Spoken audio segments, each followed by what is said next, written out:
오늘 우리에게 주시는 은혜의 말씀은 마가복음 1장.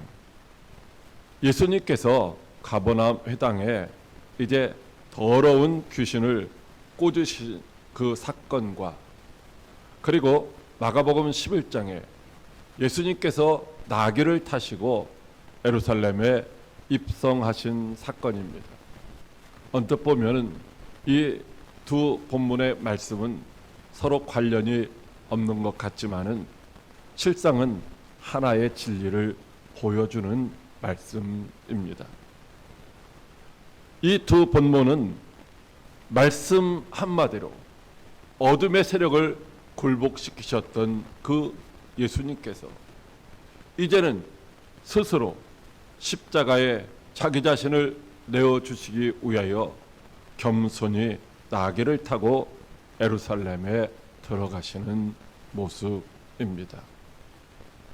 오늘 이 말씀을 통하여 함께 은혜 나눌 말씀의 제목, 우리 같이 한번 합독하겠습니다. 시작. 더러운 영을 굴복시키고 평화로 입성하시는 왕. 이러한 제목으로 오늘 함께 은혜를 나누도록 하겠습니다. 오늘 말씀을 시작하기 전에 한번 우리 자신에게 질문을 던져 보겠습니다. 오늘날 우리가 살아가는 이 시대는 수많은 목소리가 있습니다.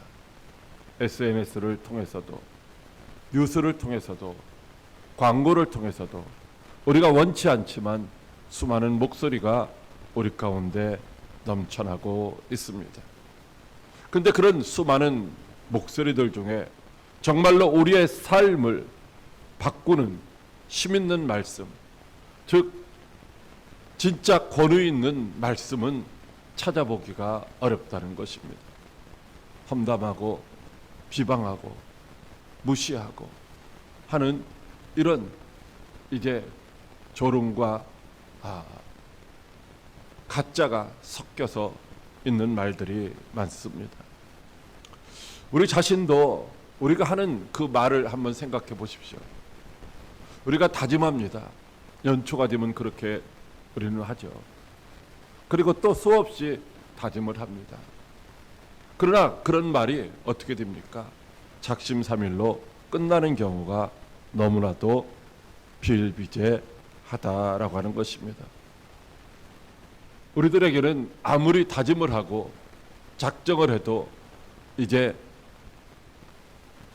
끊을 수 없는, 이길 수 없는 그런 습관들이 있다고 하는 것입니다. 그래서 내가 하지 말아야지, 가지 말아야지 하는 그 죄의 자리에 머물기도 하고, 해야겠다라고 다짐하지만은 하지 못하는 그런 죄를 범하기도 하는 것입니다. 바로 그날 가버나움에 회당에 모인 사람들도, 그리고 마가복음 11장에 나오는 예루살렘 성문 앞에 모여있는 많은 사람들도 어쩌면 이런 동일한 질문을 가지고 있었습니다. 우리는 안 되는데 이 사람은 도대체 누구이기에 이런 말을 할 수 있단 말인가.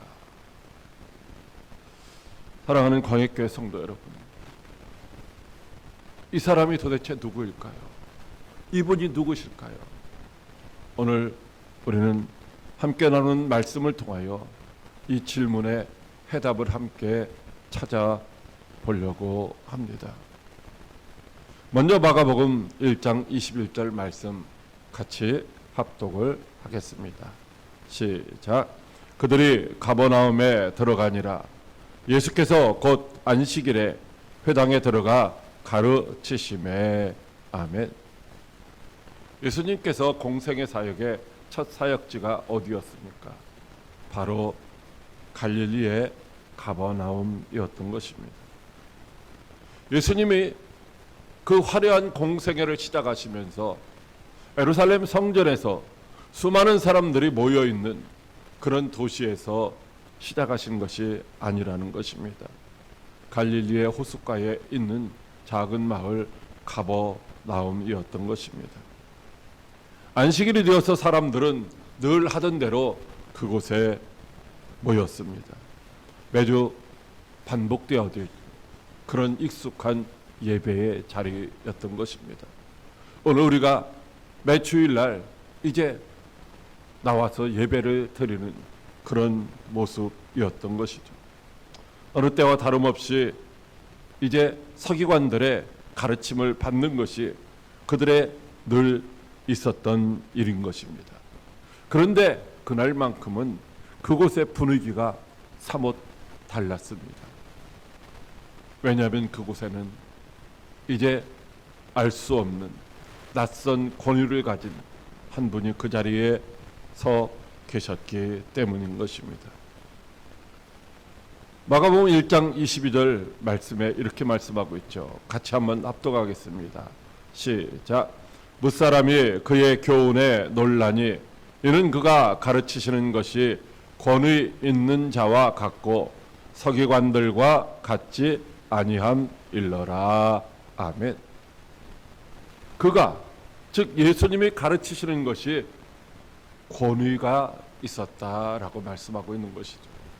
이 권위라고 하는 말은 엑수시아라고 하는 단어인데 이전 개역 성경에 보면은 권세라고 이렇게 번역이 되어 있었습니다. 이 말씀을 다시 오늘 우리가 함께 읽었던 27절 말씀에 보면은 왜 사람들이 그 말씀에 권위가 있다라고 말했는지를 알 수가 있는데 27절 말씀에 보면 이는 어찌미뇨 권위 있는 새 교훈이로다. 더러운 귀신들을 명한즉 순종하는도다 라고 말하고 있는 것이죠. 서기관들이 가르칠 때는 어떻게 가르쳤느냐면 자기들의 권위가 없었어요. 그래서 랍비가 말하기를 랍비가 이렇게 말씀했어 라면서 랍비의 권위를 빌려다가 말씀을 전했던 것입니다. 근데 예수님은 다릅니다. 예수님 자체가 가지고 있는 그 권위, 예수님은 바로 권위의 근원이셨던 것입니다. 그래서 어떤 권위도 빌리지 않고 직접 그 권위로 권위 있는 말씀을 선포하셨던 것이죠. 그렇게 귀신에게 그 권위 있는 말씀으로 명할 때에 귀신도 순종했다라고 말씀하고 있는 것입니다. 그래서 예수님이 말씀하시면은 말씀하신 그대로 다 이루어지는 줄로 믿으시기 바랍니다. 이것이 하나님의 말씀의 본질이라는 것입니다. 하나님의 말씀은 1.1획도 변개치 아니하고 말씀하신 그대로 반드시 이루어지는 줄로 믿으시기 바랍니다. 이 권위를 가장 잘 보여주고 있는 장면이 바로 마태복음 8장에 나오는 백부장 이야기입니다. 이 로마 백부장은 100명의 부하를 거느리고 있었습니다. 그리고 그는 권위가 있었습니다. 그래서 자기가 거느리고 있는 그 100명의 부하들에게 무슨 말을 하든지 그 부하들이 그대로 따랐던 것이죠. 그런 그가 자기 하인이 병이 들었을 때에 예수님에게 찾아왔습니다. 그리고 이렇게 말합니다. 주님, 내 집에 들어오심을 감당하지 못하겠사오니 다만 말씀으로만 하옵소서. 그리하면 내 하인이 낫겠습니다. 여러분, 이 말을 하고 있는 이 백부장은 자신이 자기 부하들에게 명령을 하면 부하들이 순종하는 것처럼 예수님께서 말씀만 하시면 그 말씀 한마디로 자기 하인의 병이 나을 것이라고 하는 사실을 믿었다라고 하는 것입니다. 예수님은 이 백부장의 믿음을 보시고 놀라셨다고 성경은 기록하고 있습니다. 오늘 여기 가버나움의 해당에서 말씀하시는 그 예수님의 말씀이 바로 그 권위 있는 말씀인 것입니다. 그 권위 있는 말씀 그 한마디면은 충분했던 것이죠.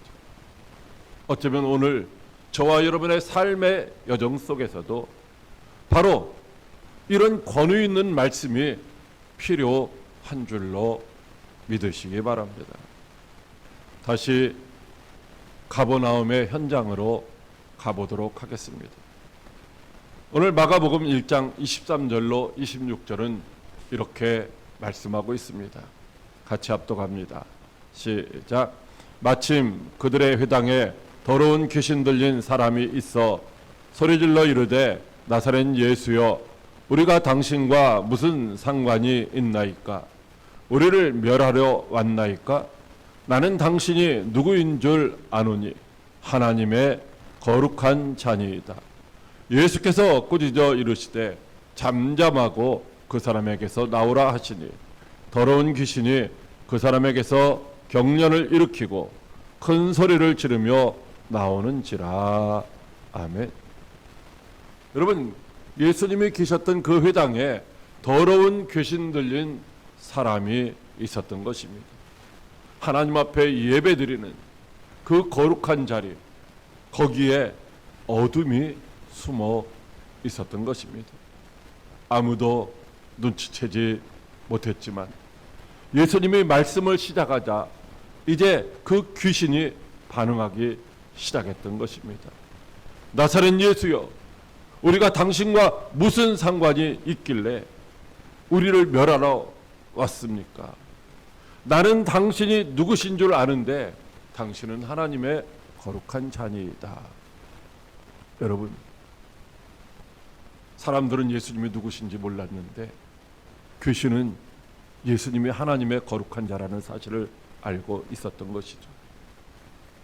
이 말을 들은 예수님은요, 그 귀신과 논쟁하지 아니하셨습니다. 아니, 논쟁할 필요가 없었던 것이죠. 단 한마디, 잠잠하라, 그리고 그 사람에게서 나오라, 이 한 말씀이면 충분했기 때문인 것입니다. 예수님이 잠잠하고 그 사람에게서 나오라 명령하시자 이제 그 귀신은 그 사람에게서 경련을 일으키고 큰 소리를 지르며 나갔던 것입니다. 아무리 강력한 귀신이라 할지라도 하나님의 말씀 앞에서는 저항할 힘이 없었던 것입니다. 여기서 우리가 이 말씀이라고 하는 이 단어를 다시 한번 생각해 보도록 하겠습니다. 히브리어로 이 말씀은 다바르라고 합니다. 이 다바르, 이것은 우리가 사용하고 있는 말씀과 다르죠.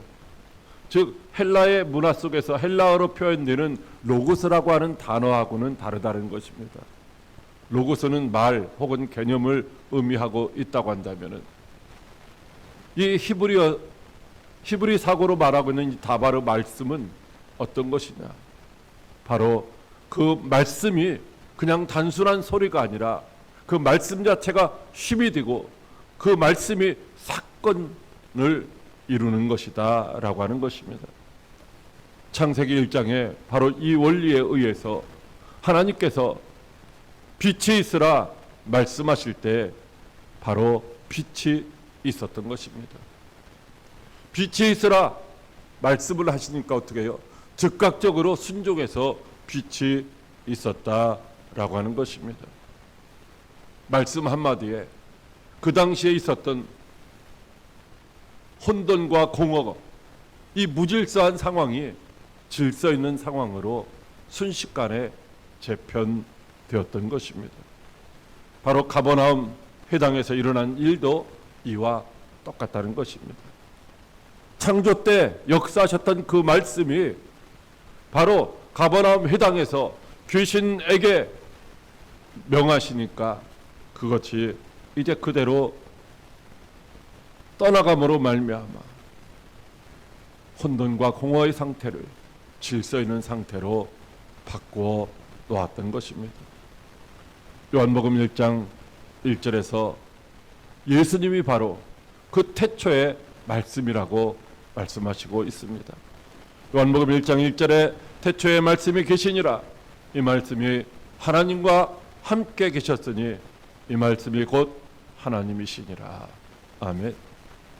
사랑하는 광역교회 성도 여러분, 그 말씀이 오늘 저와 여러분의 삶의 여정 속에서도 이제 살아 역사하시며 오늘 우리와 함께 하시는 줄로 믿으시기 바랍니다. 이제 본문의 흐름을 갈릴리에서 예루살렘으로 옮겨 가보도록 하겠습니다. 가버나움에서 시작된 예수님의 그 사역은 약 3년 동안 갈릴리의 곳곳의 마을들을 옮겨 다니시고 광야에서 사역을 하시다가 이제 마침내 예루살렘 성문에 다다르셨습니다. 말씀 한마디로 이제 귀신들을 결박하고 병자를 고치셨던 그 권세의 주님이 이제는 정반대의 길을 걸어 가시고 있는 것입니다.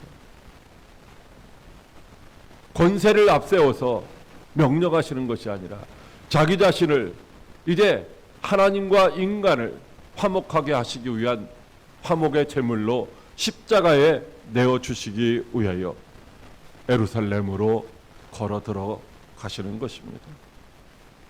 여기서 바로 권세를 사용하시는 방법이 바뀌게 되는 것입니다.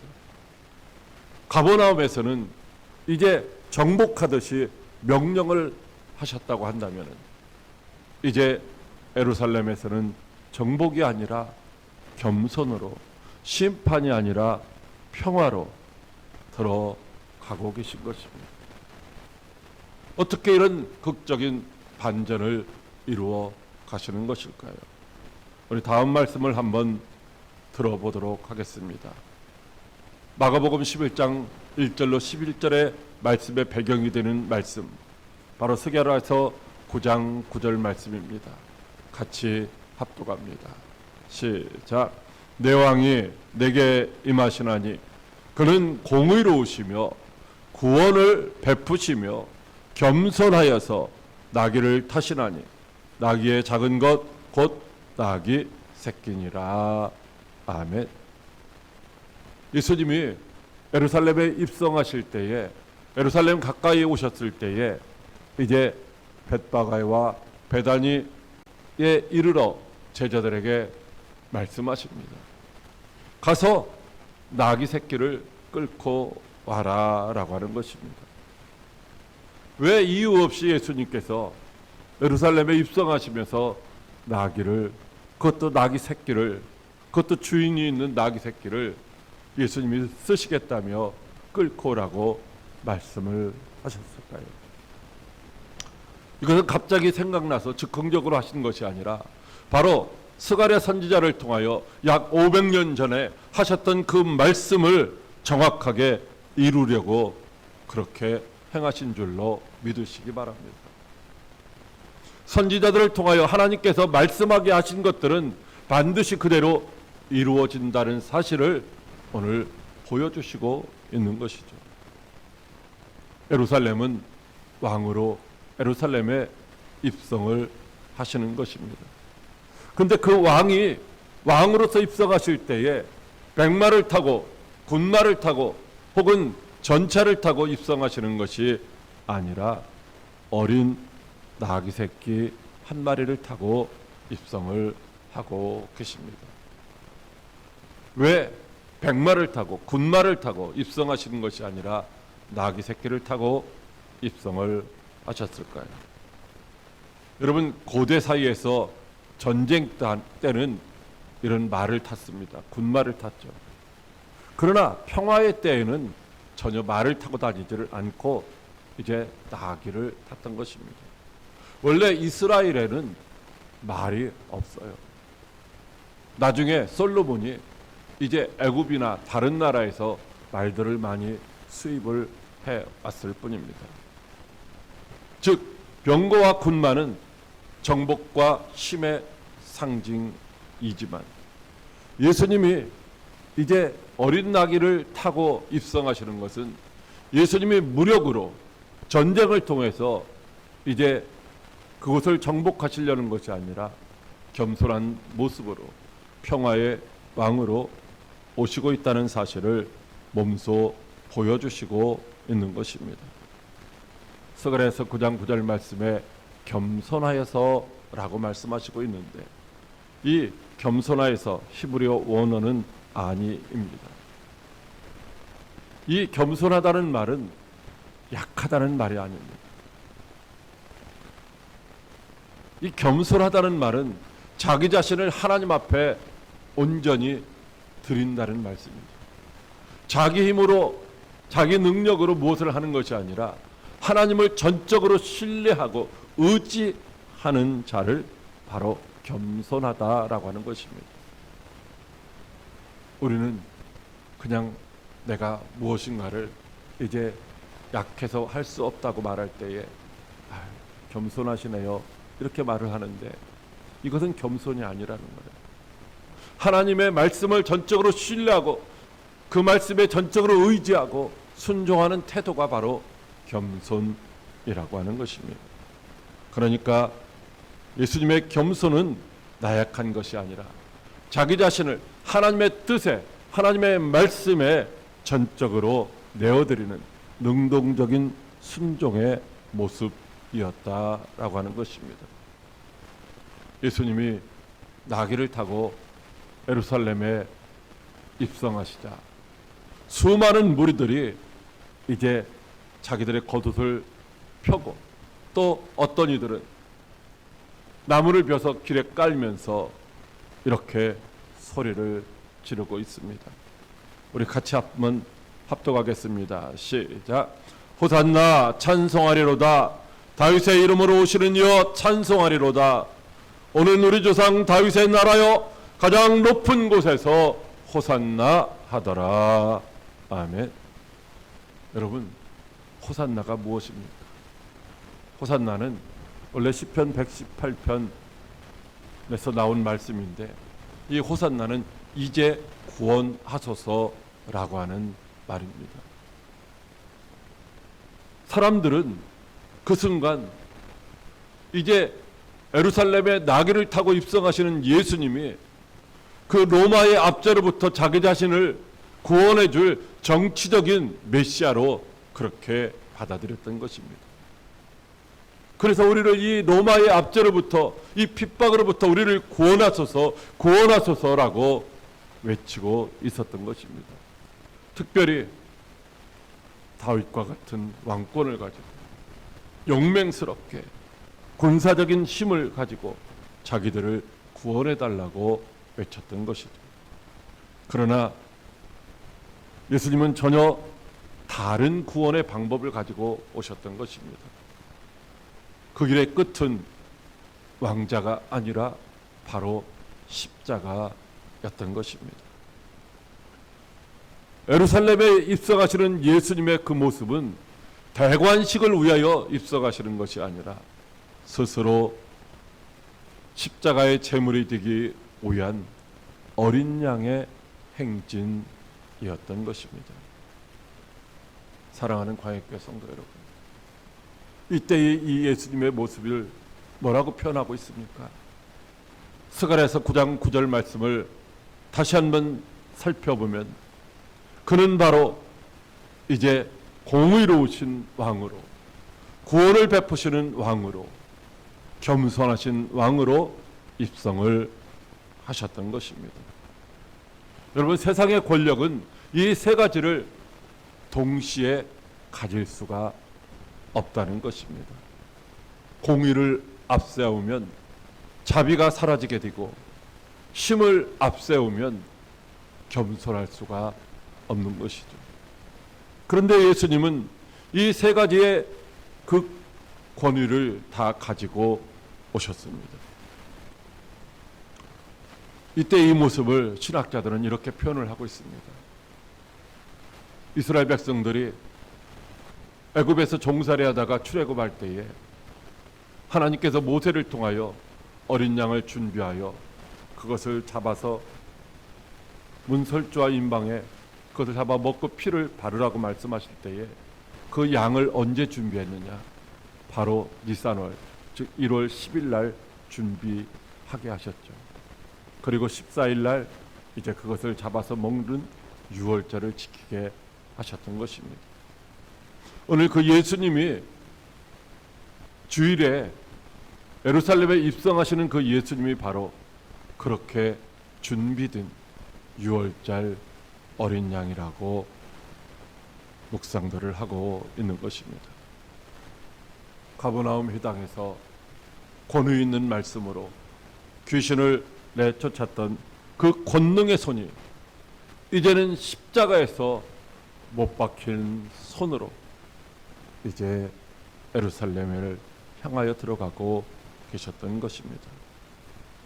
오늘 본문 말씀 전체를 하나로 묶어보겠습니다. 바로 이것이 오늘 말씀의, 오늘 설교의 핵심인 것입니다.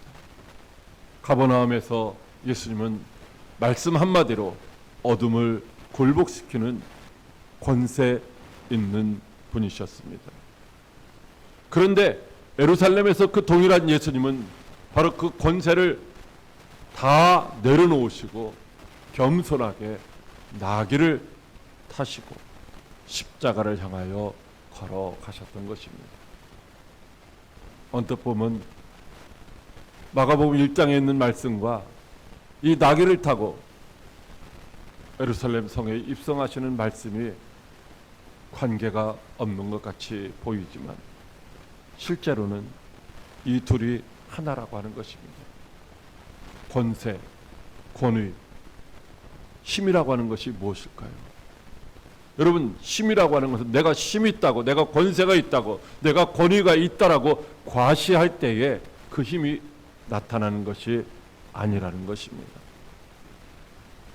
힘은 사용해야 될 때 사용도 하지만은 그 힘은 절제할 때에 절제할 수도 있어야 된다라고 하는 것입니다. 어떤 때 그렇게 할 수가 있습니까? 사랑 안에서만 가능하다라고 하는 것입니다.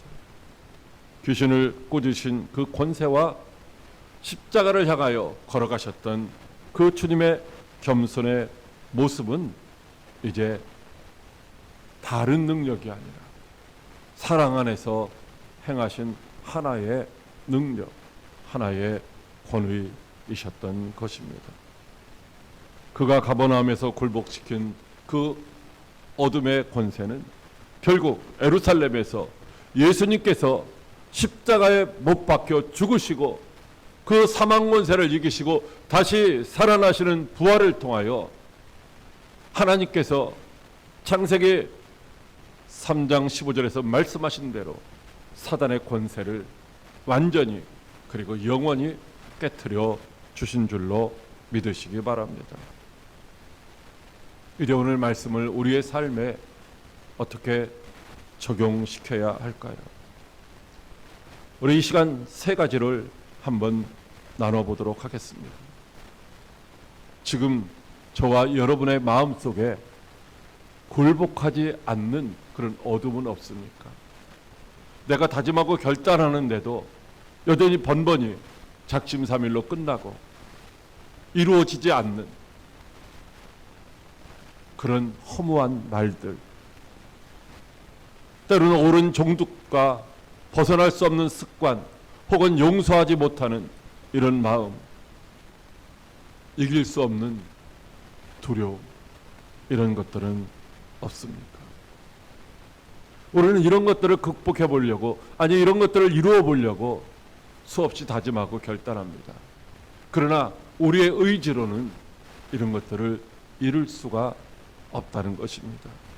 무엇이 필요합니까? 예수님의 말씀, 예수님의 그 한마디 권위 있는 말씀이 오늘 우리에게도 필요한 줄로 믿으시기 바랍니다. 하나님의 말씀을 사람의 소리가 아닌 하나님의 말씀으로 들을 때에 이제 우리에게 있었던 모든 것들이 부서지고 깨어지고 해결되어질 줄로 믿으시기 바랍니다. 오늘 저와 여러분들이 붙들고 있는 자존심이 있습니까? 인정받고 싶어하는 마음, 혹은 나는 낮아지고 싶지 않다라고 하는 그런 마음. 여러분, 예수님이 나귀를 타고, 새끼 나귀를 타고 왕으로서 입성하신 것처럼 오늘 바로 그것이 오늘 저와 여러분에게 진짜 힘이라는 사실을 기억하시기 바랍니다. 우리가 할 수 있다라고, 내가 누군데 자기 자신을 드러내는 것이 아니라 나는 아무것도 할 수 없습니다. 그러나 하나님은 하실 수 있는 줄로 믿습니다. 하나님을 전적으로 신뢰하고 의지합니다. 하나님 도와주시옵소서. 바로 이렇게 겸손한 마음으로 나아갈 때에 바로 이제 우리들의 삶에 세상을 이기고 제약을 이기고 환경을 이기고 우리 자신들을 이길 수 있는 진짜 힘이 생기는 줄로 믿으시기 바랍니다. 셋째, 이번 한 주간의 삶의 여정 속에서 저와 여러분의 삶의 문 앞에 바로 그 왕이 찾아오실 것입니다. 예루살렘에 입성하시던 예수님, 왕으로 입성하시던 그 예수님 앞에서 많은 사람들이 호산나, 이제 구원하소서라고 외쳤던 것처럼 우리의 삶의 여정 앞에서 만나는 그 예수님 앞에, 우리를 찾아오시는 그 예수님 앞에서 이제 우리도 호산나, 호산나, 이제 우리를 구원하소서, 우리의 힘으로 할 수 없습니다. 주님, 우리를 구원하여 주시옵소서. 이 고백이 저와 여러분의 이제 삶의 현장에 실제의 기도가 될 수 있게 되기를 주님의 이름으로 축복합니다. 우리 같이 기도하겠습니다. 하나님 아버지, 오늘 이 말씀 앞에 우리를 불러주셔서 진실로 고맙고 감사를 드립니다. 가버나움에서 말씀 한마디로 어둠을 굴복시킨 주님, 우리 안에도 그 말씀이 필요합니다. 오랫도록 붙잡혀 있던 습관과 제자리, 스스로는 도무지 벗어날 수 없었던 그 어둠을 오늘 주님의 말씀 앞에 내려놓사오니 잠잠하라고 말씀하시고 우리를 그 모든 어둠의 세력에서 노임받고 자유하게 하옵소서. 나귀를 타고 겸손히 예루살렘으로 들어가신 주님, 우리에게 그 낮아짐을 가르쳐 주시고 인정받고 싶고 높아지고 싶고 자존심을 버리지 못해서 이제 날마다 고통스러워하던 이 모든 마음들을 내려놓게 하시고 주님처럼 낮아지는 것이 곧 참된 힘이라는 사실을 다시 한번 깨달아 알게 도와 주시옵소서. 호산나, 이제 구원하옵소서. 2000년 전 그 백성들의 외침이 오늘 우리의 신앙 고백이 되게 도와 주시옵소서. 이제 구원하소서. 호산나, 이제 구원하소서. 바로 우리의 기도가 되게 도와주셔서 이번 한 주간도 우리의 삶의 여정 앞에서 만나는 주님을 언제나 왕으로 모셔드리게 하옵소서. 말씀으로 어둠을 굴복시키고 십자가에서 우리를 향하신 그 크신 사랑을 완성하신 예수 그리스도의 이름으로 기도드리옵나이다. 아멘. 할렐루야. 그 주님이 우리의 삶의 현장에 함께 하셔야 될 줄로 믿으시기 바랍니다.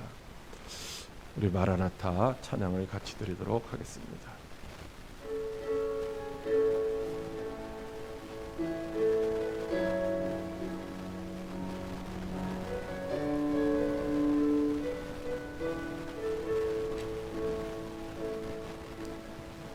마라나타